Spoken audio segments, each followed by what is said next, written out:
এই দাবদাহের মধ্যেই কথিত তিলোত্তমা ঢাকায় কাটা হয়েছে আরও একটি গাছ, যেন নগরের শীতলতার কফিনে পড়ল আরও একটি পেরেক।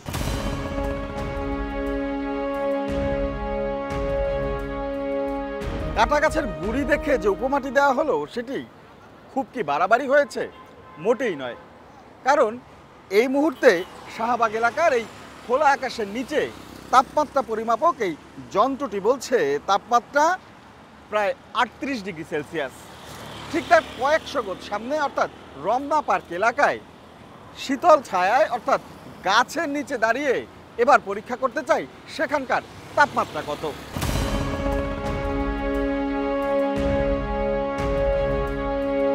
ভিশন এসি নিয়ে এলো মানিব্যাগ গ্যারান্টি অফার। 1 মাস ব্যবহার করে সন্তুষ্ট না হলে সম্পূর্ণ টাকা ফেরত। এখানে এসে তাপমাত্রা দেখাচ্ছে 35 থেকে 36-এর মাঝামাঝি, অর্থাৎ সবুজায়নের সমীকরণটা মিলে যাচ্ছে খাপে খাপ।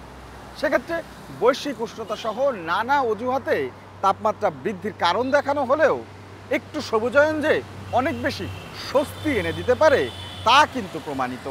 তবু হুঁশ ফেরে কই? নগরায়নের নামে একদিকে কমছে গাছের সংখ্যা, অন্যদিকে ভরাট হচ্ছে জলাধার, আর তারই খেসারত দিতে হচ্ছে প্রতিনিয়ত।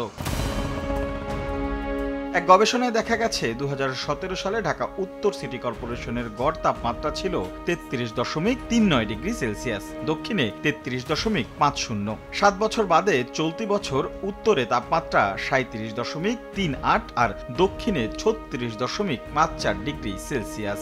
সেই হিসেবে এই নগরের গড় তাপমাত্রা বেড়েছে 3.51 ডিগ্রি সেলসিয়াস। এমন দশার জন্য বৈশ্বিক, আঞ্চলিক ও স্থানীয় তিনটি ধাপই দায়ী। তবে স্থানীয়ভাবে নিয়ন্ত্রণ করা গেলে প্রভাব কিছুটা কম থাকত। বাংলাদেশের ওভারঅল তাপমাত্রা বৃদ্ধিটাই বৈশ্বিক, স্থানীয় এবং আঞ্চলিক 3 কারণে প্রভাবিত হচ্ছে। জলাধার এবং সবুজ বৃক্ষ এগুলো তাপমাত্রা অ্যাবজর্ভ করে, কিন্তু আমরা আমাদের যেই পরিমাণ সবুজ থাকার দরকার, এই যে 350 স্কোয়ার কিলোমিটারের এই শহরের কথা যদি বলি, তার মাত্র 8 থেকে 9% আছে, অথচ 15 থেকে 20 ভাগ থাকার কথা। এদিকে মন্ত্রীর যেন সরল স্বীকারোক্তি, অবহেলায় জল গড়িয়েছে অনেক দূর, তাই চাইলেই রাতারাতি সব বদলে দেয়া যাবে না। তবে দীর্ঘমেয়াদী বেশ কিছু পরিকল্পনা জমেছে তার দপ্তরে।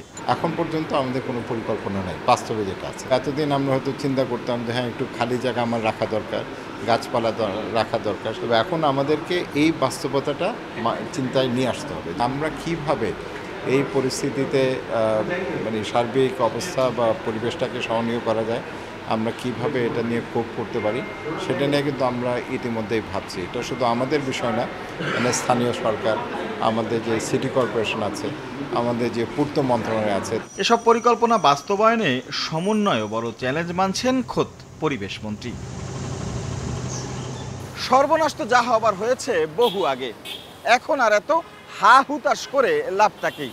দেয়ালে যখন পিঠ ঠেকেছে তখন এগুতে হবে সামনের দিকেই। তাই তো পরিবেশবিদরা বলছেন কর্তৃপক্ষ শক্ত হাতে এখনই পদক্ষেপ না নিলে হয়তো আরও চড়া মূল্য দিতে হবে এই নগরবাসীকে।